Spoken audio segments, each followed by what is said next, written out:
All right, so we got the hydro press out again, ready to press the Syrah, which is here.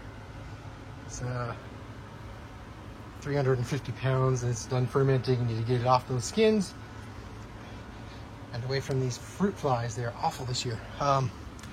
Anyhow, but this time, instead of dumping everything into the press and letting it strain it through like I did last time, I remembered that I have this new toy.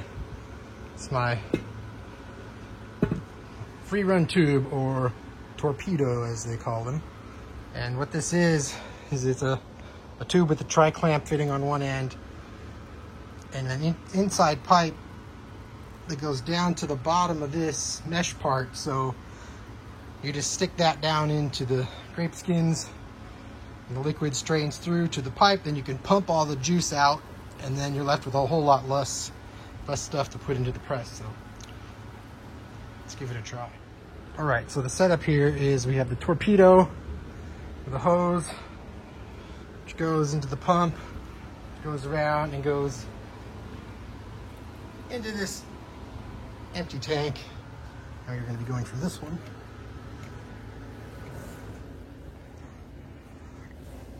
So you can see there's liquid underneath all those floating grape skins. So now we just need to turn this thing on, pump to the right.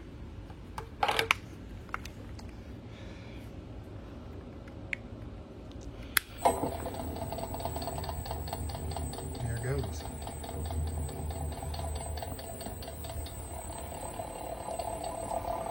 Our valve is open on the other side. Money. See how far this falls. Yuck. Fruit flies everywhere.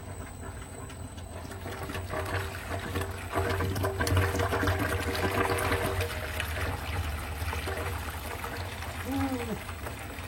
It's kind of hypnotizing. So this is my wine pump.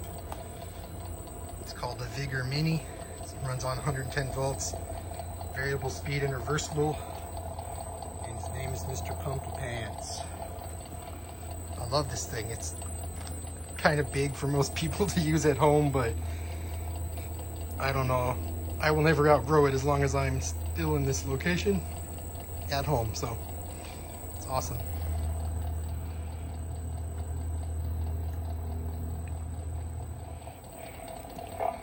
So we are running out of juice down there. Yeah, so we're sucking air now. So, stop that for a second.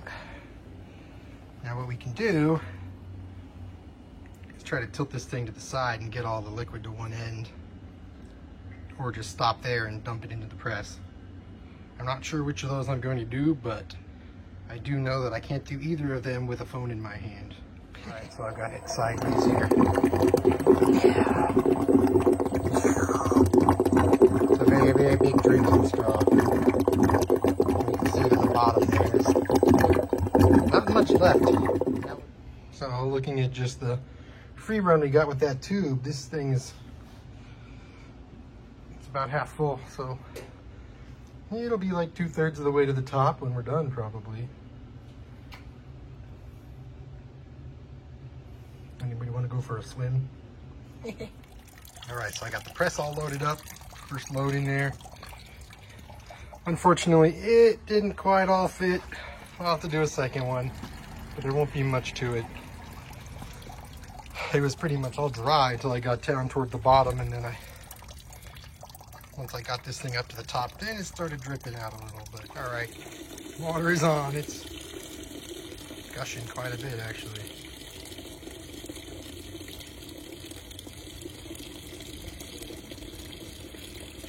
Wow, yeah.